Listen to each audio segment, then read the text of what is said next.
Fellow Nigerians, Mona radio, hungry go beat us stay.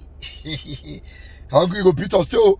The people where they get Tinubu mind to carry all those witchcraft policy where they carry, they don't give them extension. First of all, they tell her well done.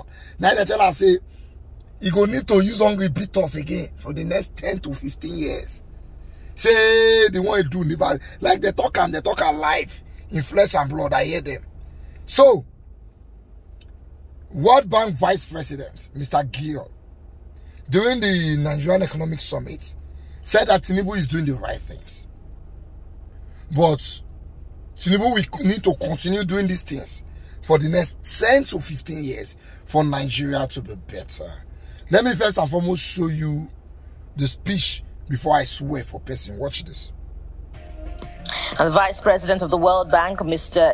Dermot Gill, says Nigeria has the largest number of people living in extreme poverty globally. Speaking at the Nigeria Economic Summit 30th anniversary in Abuja, Mr. Gill notes that Nigeria's reforms between 2003 and 2007 led to impressive economic growth. Okay. To start that process of thriving, the president's signature reforms are essential.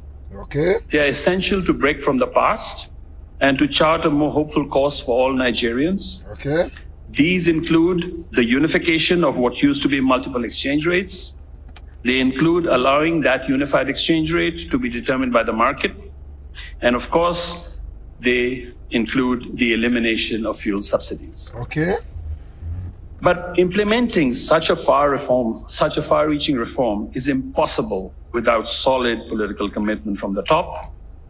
The price of PMS has quintupled since the subsidy cuts, imposing terrible hardship across the breadth of Nigerian society.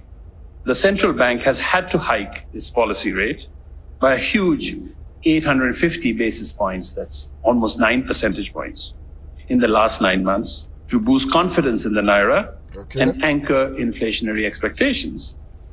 But the central bank financing of fiscal deficits has finally ended.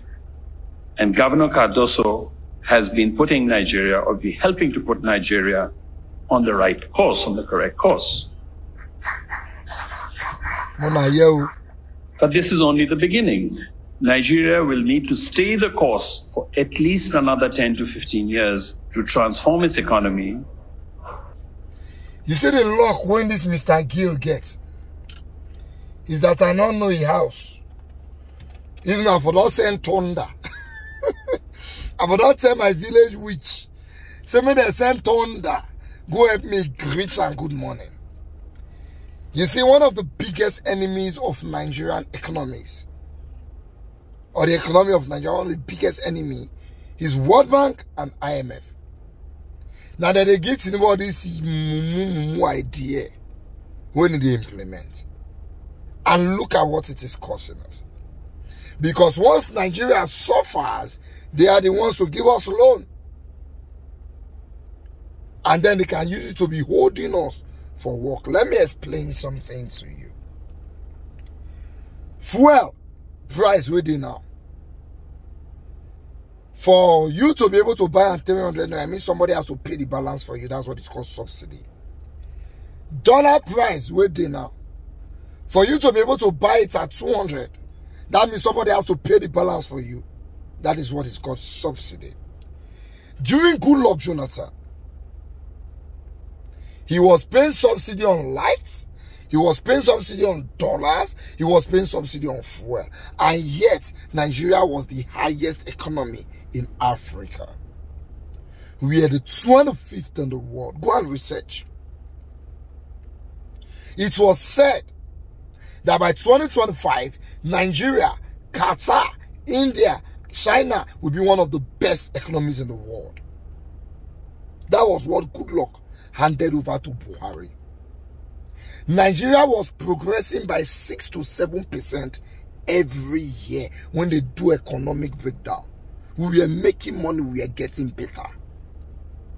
But from the day they handed over the economy to Buhari, problems start.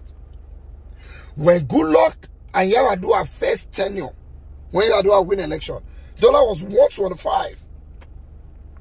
Goodluck maintained that thing for 8 years. When he was leaving, dollar was now 250. That means the thing doubled in 8 years.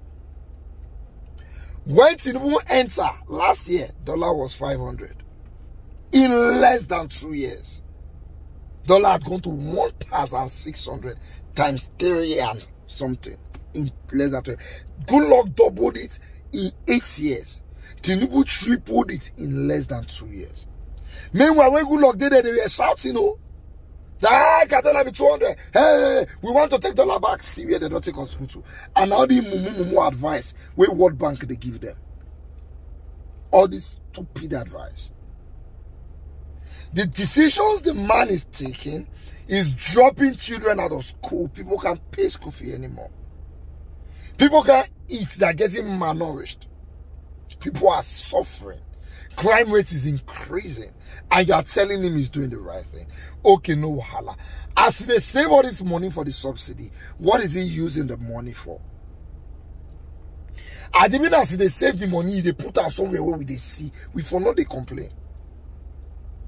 He's buying private, he's buying new plane for the presidency, he's buying cars for senators, House of Rep members, increasing the salaries of the judges that help them to judge case.